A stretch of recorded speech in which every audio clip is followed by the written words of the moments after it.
First of all, I'm very happy to be here today. I think it's important for us that we are able to explain better the CBAM. As Josh was saying, and I'm happy to see his excitement, and I hope I will also keep the excitement among the audience on the subject, but I will not explain what CBAM is. At this stage, everybody knows and understands what CBAM is. Maybe what is more interesting for you is to understand how we see CBAM implementation, what we are doing, and more importantly, what we are going to do from now until the end of the transitional period, which will be at the end of 2025. So time is ticking because, as you know, and Josh was mentioning, nobody has paid CBAM so far because the financial obligations with CBAM will only start in January 2026. But we started already with the transitional period last October or October last year. So now we have 1 year of experience, and I think it would be important that we share with you some of this experience. I have prepared 4 slides or 5 slides. The first slide is about the gradual implementation of the CBAM. First of all, of course, as I said before, we have a transitional period, which is already going on. And then, of course, from 2026, where there will be obligations, financial obligations, these financial obligations will also be gradually kicked in as, for example, or precisely, the free allowances under the EU ETS will be also phased out. I think that's something that it's already well known, but I wanted to underline that because of that, from 26 to 2034, the introduction of CBAM will also be gradual. So we cannot expect that all the impact of the CBAM will be felt already in 2026, because the free allowances will be phased out only slowly, but we can expect that only by 2030, and of course by 2034, completely, the impact of the CBAM will really be felt. So what are we doing during the transitional period? We are collecting data. That's very important for us because we want to analyze the system. The transitional period was meant for everyone to learn, for the Commission or the European Union to understand how carbon pricing and monitoring and reporting verification systems operate in third countries, and also for us to understand the impact on CBAM on the EU industry. And thank you, Josh, that you mentioned that, because we very often forget, not us, but outside the EU, we forget about the impact of the CBAM on the EU industry because of what I explained before, because of the free allowances, which will be phased out from 2026. But of course, we also want to analyze, or I think it's important, this transitional period for stakeholders, importers in the EU, who will be the ones applying the CBAM, but also producers in the countries, and also for governments in the countries if they want to introduce carbon pricing. The transitional period will be a right moment and the sufficient time to get ready. What we are doing now is, of course, analyzing the data that we are collecting on a quarterly basis. We already have had 4 reporting periods. The first, for the last quarter of 2023, and now already for the first 3 quarters of 2024.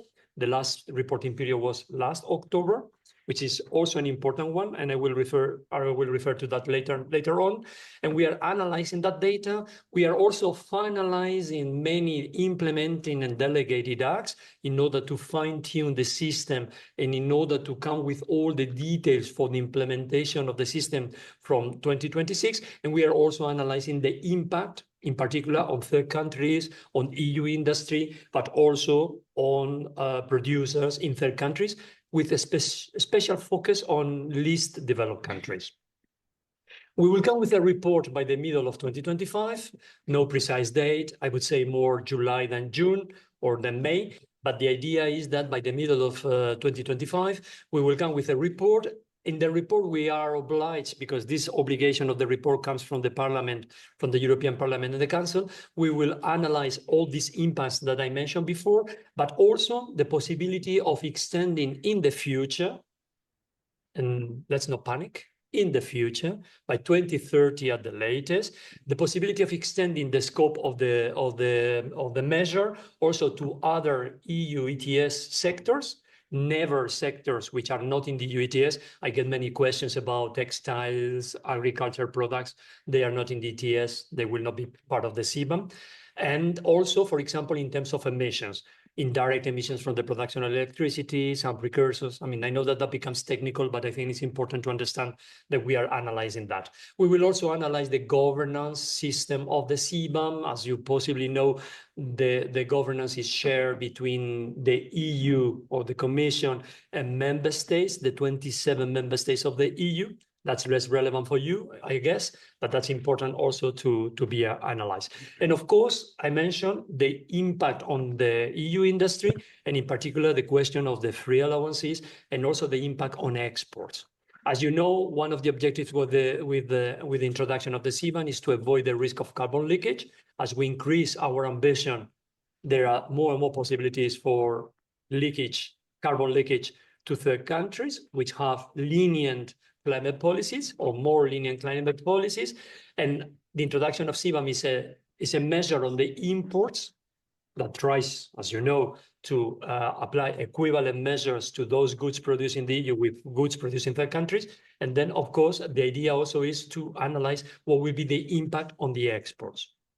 Moving to the next slide, the transitional period has already provided some interesting data. I will tell you, and I will have to go quickly, but then, of course, during the discussion, I can be more precise. We are realizing, first of all, that in the first year of operations, most of the importations are concentrated on a small number of producers. So we are realizing that, I will give you some figures. The figures are, of course, only initial figures, but around 80% of the importations in terms of volume, in terms of CO2 emissions, are done by less than 20% of all the importers. So there is a great concentration, of course, of the volume of importation on a small number of importers. One of the concerns that we hear very often is that CBAM brings administrative burden, CBAM brings complexity. What are you going to do? We are analyzing that. That's one of the things that we are of course, analyzing. Another thing which is also important to say is, for example, in terms of default values and actual emissions, I mentioned before that this reporting period in October was important, and it's important because the obligation to use actual emissions kicks in.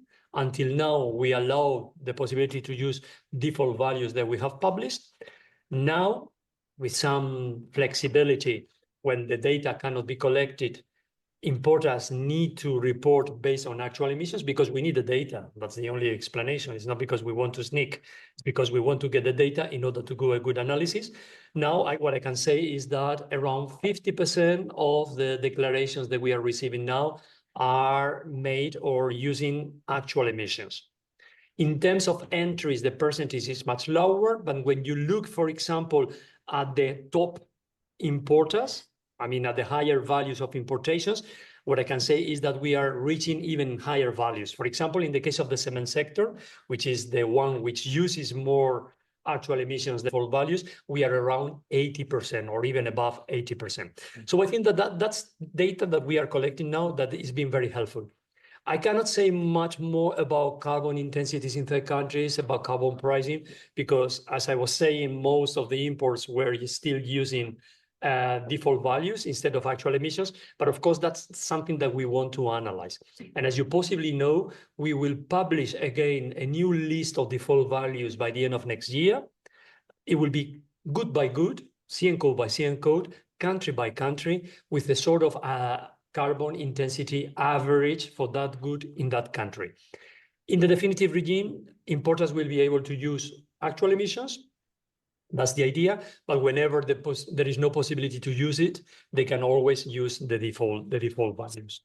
Moving next to the next slides, just to give you an indication of what are the implementing the delegated acts that we are preparing. So not only the report and the analysis that I mentioned before, but we are also working on a number of delegated and implementing acts.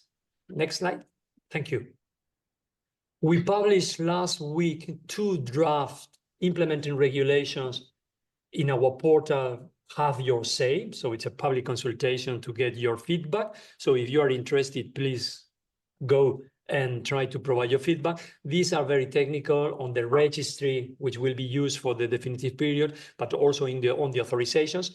But what can be more interesting for you are the other ones for basically Q3 2025 on calculation of emissions. So the methodology, the new methodology or the final methodology for declaring emissions under the CBAM, and then verification of the emissions. As you know, there is no obligation of verification in the transitional period. That will come also in 2026, and also the carbon pricing that will come a bit later. So these ones, if you are interested in CBAM and in giving your feedback, please stay tuned, as people say, and then provide your feedback, because I think that will be very, very useful and helpful for us. We have launched a number of studies. Those studies are going to help us to analyze all this, not only these issues I mentioned, but also we are producing the benchmarks for every good. You remember what I said about the free allowances being phased out. Of course, the levels of those benchmarks for the free allowances will also be recognized for the imported goods. So in 2026, if you are producing in India steel, which is less intensive in carbon emissions than the benchmark that we have in 2026 in the EU for the EU producers, you will not pay any CBAM. This is why I also mentioned that the introduction will be gradual. So those benchmarks will be published by the end of next year, and then every year, and the benchmarks will be good per good, and that will give an indication of, okay, this is the carbon intensity which is exempted, let's call it like that. Only if I have a higher intensity, then there will have to be an adjustment based on the difference. On the next slide, I wanted to summarize the challenges. Of course, compliance is a challenge. It's a challenge for us, not such a big issue for you. The complementarity, of course, with other international measures, and we will hear afterwards about the report, for example, of some international organizations about BCAs, about carbon pricing, but OECD, Climate Club are very active on metrics, for example. There are other countries which are announcing CBAMs, like the UK. Last week, they published their reaction to the consultation, but also Australia, Canada, Taiwan, other countries are considering. And I'm sure that there will be more and more countries interested as they are increasing their level of ambition. So we want to learn from all of these experiences, of course. And just to be clear, we are open to initiatives at international level to have some sort of common carbon price or introduction of carbon price. But the problem is that as long as we are not there, we have an issue. And then, of course, the question of the administrative burden and the question of the external dimension of the carbon leakage that I mentioned before, and which is very relevant, of course, for the EU industry. All this will feed into the review of next year and possibly into an amendment to the CBAM regulation to take into account. And just the last slide on reducing the administrative burden is not that I think that this dog represents the CBAM. Let's be clear. But I thought it was very graphic. It's not a precious bulldog. It's a bulldog. It's a bulldog, even worse. And I'm not the doctors. We are not the doctors. We are not healing anyone. But okay, we are trying to contribute to the greening of this planet, also with the CBAM. Believe it or not, I'm convinced of that. But of course, the administrative burden, the simplification is something which is important.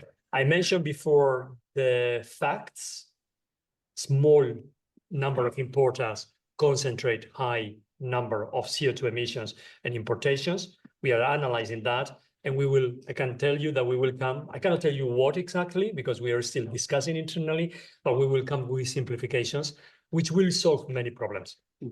Problems for small importers, problems for small exporters, problems with metrics, and problems with verification.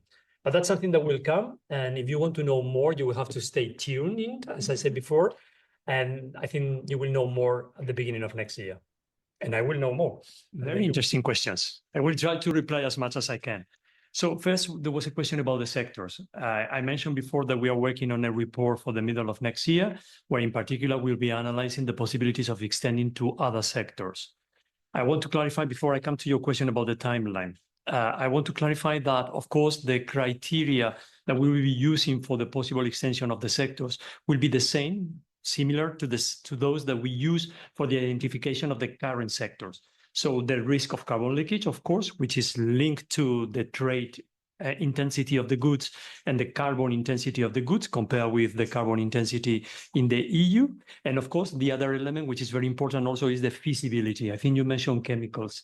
Chemicals, polymers are also intensive in carbon emissions. And I will be transparent. They were not introduced initially because of the complexity with these goods. There is a long list of goods. Well, some of them are already included. Hydrogen, take the case of hydrogen or some fertilizers like ammonia and other products. But the big bulk of the chemicals are not included. And one of the questions was that we needed more time in order to analyze the feasibility and the technicability and the technical possibilities to introduce those goods into the scope. That's something that we are analyzing now. The idea is to come with a list in the report that will be published around July next year. What I can say is that our intention is not to do a big expansion.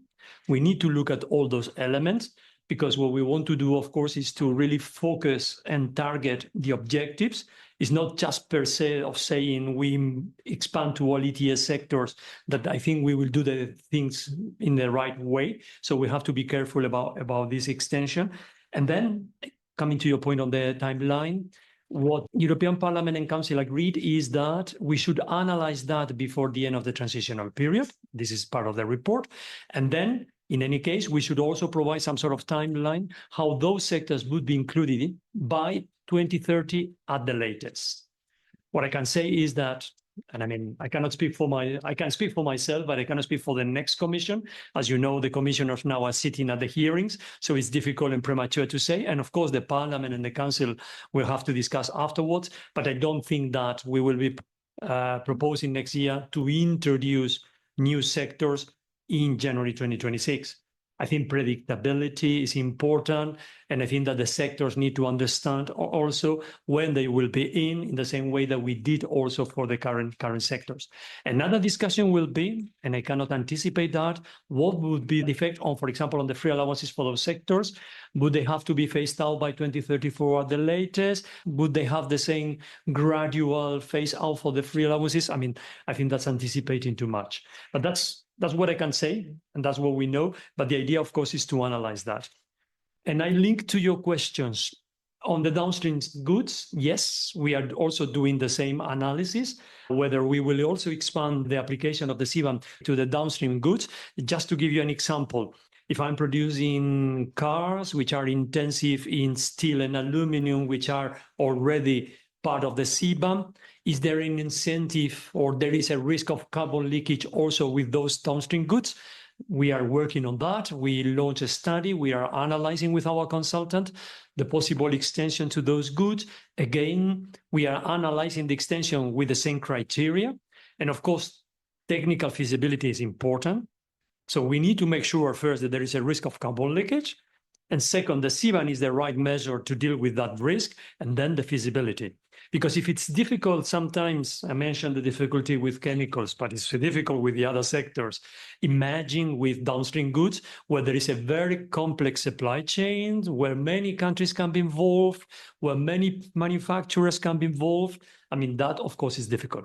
What I can clarify in any case is that we don't pretend to apply to the production of cars, not to the car itself. What we are talking about here, just to be clear, is about the content of steel, for example, in the production of the car, doors, windows, frames, or whatever. So we're not talking about the whole car. Okay, let's be clear. So the question would be, would we apply this or not to those goods? And your question was about the report. It's true that there is an obligation in the CBAM regulation to come with a report by the end of this year. Honestly, we are reflecting, okay? So it might be the case, but to be honest, I think that what really makes sense is to come together next year, because of course, if we decide to expand to chemicals that will have, or polymers, that will have an impact on the downstream goods as well. So I think that the discussion, the analysis should be taken together, the ones with the other. But I don't know, maybe there will be a lot of pressure to come with something by the end of the year. In that case, I don't think we will come with a list of goods. Let's be clear as well. So I think that this discussion will come next year, or this analysis will come next year, but in any case, will come. So no worries. And the same goes for some precursors. There are some precursors already in the scope. You know that these are scope 3 emissions. So some precursors also may be included into the scope in order to avoid what you are saying, circumvention in particular. You also had questions about methodologies, if we knew how many companies or importers are reporting with EU methodology or with other methodologies? I will be clear. No, I don't know now. We should know. But the truth is that so far, most of the declarations were based on default values. It's now in October where we can receive more meaningful data based on actual emissions, and that's precisely what we want to analyze now. But since we are still receiving reports, there are some delays, blah, blah, blah, I think that we will have this analysis before the end of the year. So send me an email and I will let you know as soon as we know, or stay tuned and you will hear. Carbon methodologies, different carbon methodologies. I completely agree with you. Again, I mean, someone said, I think you said, I also said, somebody else said that in an ideal world, we don't need CBAMs, we don't need BCAs. I completely agree. In an ideal world, or everyone has a carbon price, we all have the same level of ambition with climate policies, and why not? We also have the same methodology, and we need a methodology. Why do we want one methodology and one single methodology? Because we want to treat all goods in the same way. We don't want that one specific country, whatever, because they have their own methodology, which is different from the methodology in the neighboring country. They may have an advantage also in the application of CBAM. We are working with the OECD, you know, this inclusive forum of carbon mitigation approaches. Also, the Climate Club is very much interested in metrics, in aligning metrics. We are very much involved in the discussion. We are happy with that. What I can tell you also is that we are fine-tuning our methodology. We have a methodology, by the way, which has been translated into Hindi, Chinese, Japanese. I don't know if you have already checked because my Hindi and my Japanese are very limited. But if you spot some differences, please let us know. But you can already read it in those languages so that that can be understandable by everyone. We are fine-tuning that methodology, in particular by listening and learning from the rest of the methodologies. We will do our best. But in any case, we need one methodology. Your question was just for the rest of the audience, because one of the flexibilities was what I mentioned before about using default values during some reporting periods. And the other flexibility until the end of this year, so still for the next quarter, until January, is that you can use your own methodology if you have your own methodology. Imagine countries which have carbon taxes or ETS, they can use their own methodology to report. But by next year, we are asking everyone to use our methodology, not because we want to be, what is the objective, Chantal? A pain in the neck. But because we want everyone to get ready. I mean, the transitional period is a period to learn and to get ready. If we don't do that now, I can tell you, it's like students at school. I mean, I heard that some of you are students. You only study the day before the exam. So this is the same. Well, bad students, sorry, you are not bad students. There were questions about how the investors are involved. What I can tell you is that we have try to be very transparent and to reach out to everyone. We have many meetings with third countries. Like today, I'm here, but we are in webinars every day. We are, of course, engaging with the EU industry, and I think Adolfo you can confirm that. You can agree with me, even if we may have different opinions on some issues. But I mean, we are trying to, and this is also the advantage of the transitional period, we are trying to anticipate things. And I mention again, and I underline again, that the introduction of CBAM is gradual. And that gives time to investors, that gives time to companies to adapt. We want to give the signal. Listen, this is coming. We are serious, okay? You now have to do your part.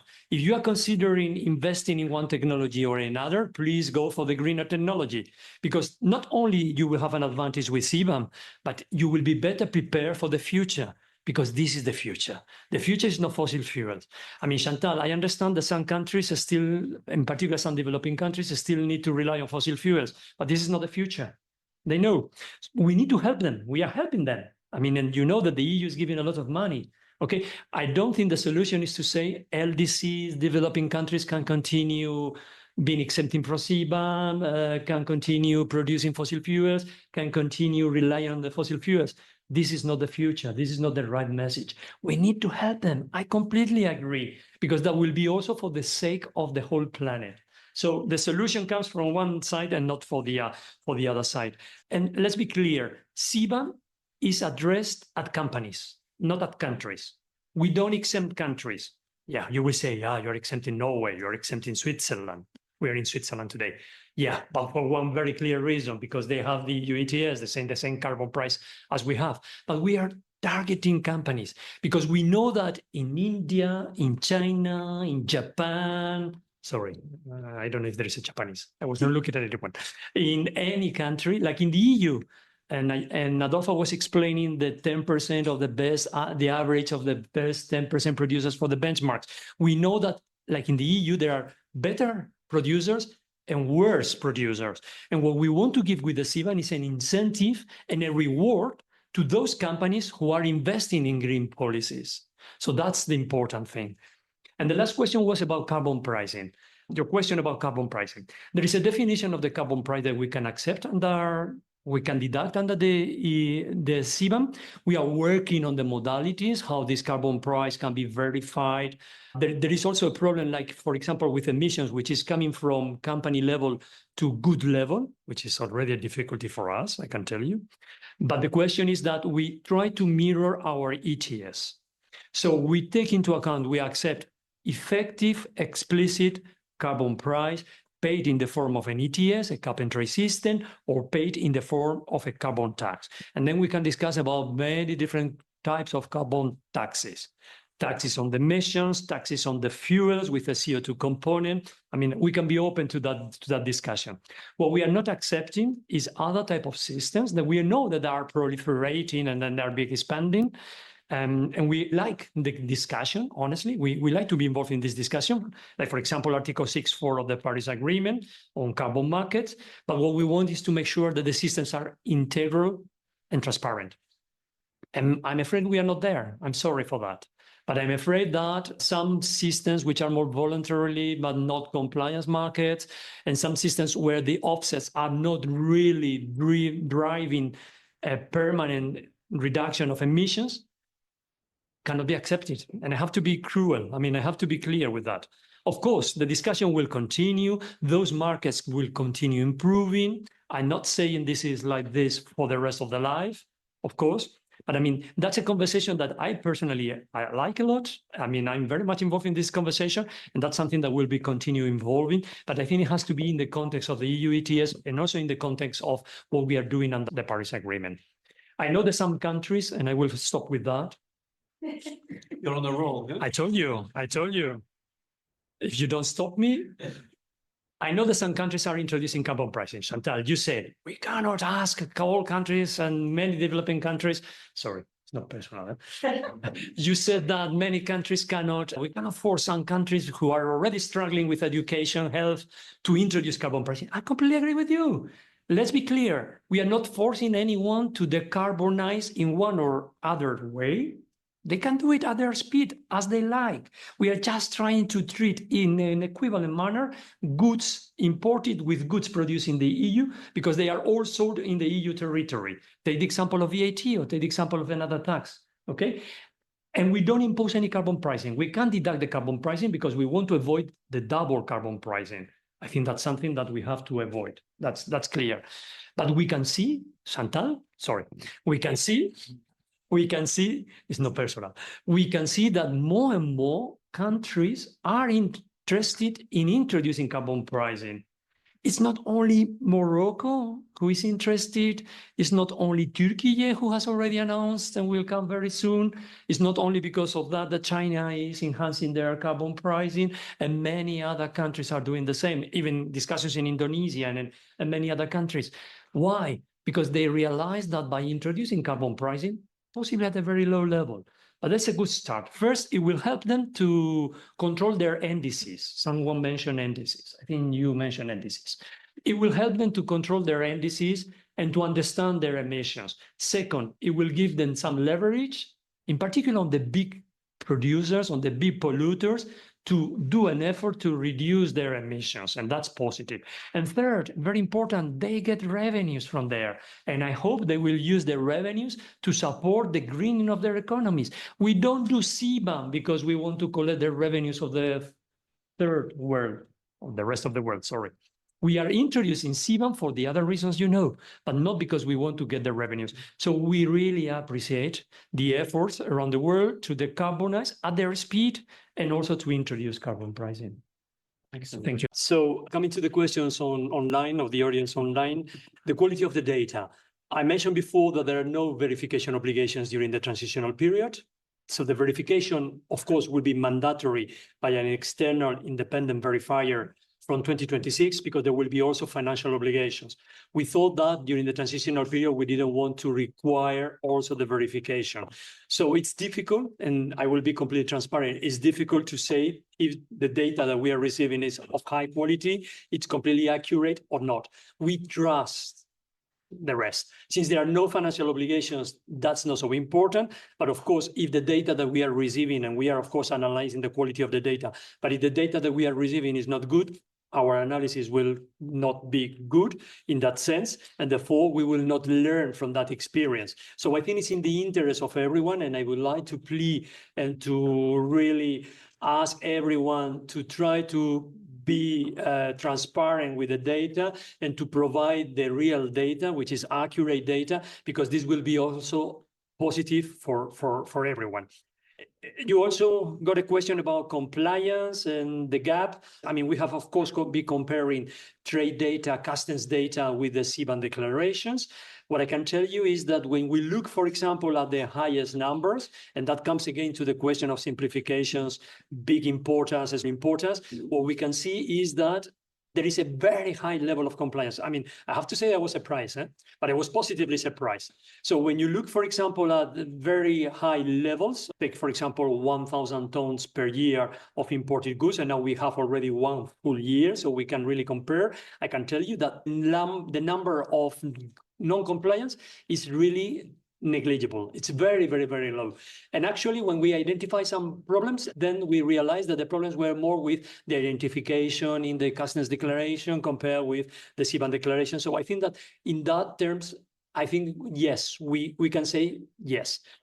Of course, there is another side. There is another side of the coin, which is with the very small importations. And there, I have the impression that the level of compliance is lower. But that comes again to the same discussion about simplifications, small importations, etc. So I think that that also is an element which shows that first, very small importers are not really aware of their obligations sometimes. I think I speak a lot, but okay. Anyway, not everybody is listening to me, that's clear. And secondly, some people have problems to comply, and in particular, the very small importations. Think about yourselves. If you buy more than 100, and I don't recommend you doing this, if you go to another country, you are in Switzerland, and you go back to Indonesia, and you find very nice nails or screws, for example, those goods are in the CBAM. If they are above 150 euros, no, it would be the opposite. If you are bringing them from Switzerland to the EU, you need to declare. I bet my hand that nobody is doing that. So there is a clear necessity, of course, need to put into question the 150 euro rule. So that's something we are analyzing. And of course, that's part of the simplifications. Mixed products. I'm not sure I understand the question. The CBAM applies to CN codes. If a CN code is on our list in Annex 1, then it's within the scope. There are complex goods which can be made, of course, of steel and something else. You only need to take into account the emissions that correspond to the steel. But this is explaining our methodology, so that should not be a problem. Credits, I mentioned carbon pricing, also Adolfo added on that. We receive a lot of questions about, I buy my green electricity from another provider. Okay, you know, I mean, I don't want to spend much time on that because electricity and indirect emissions are well apart. But of course, the question is that in order to be able to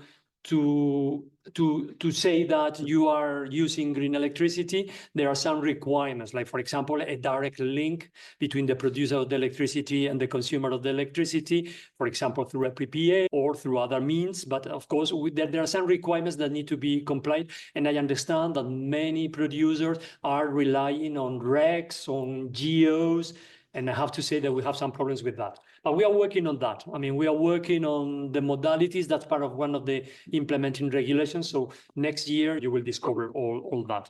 Exports, I mentioned that. I'm not going to spend much on that. What I can confirm is that we are working on that. First, analyzing.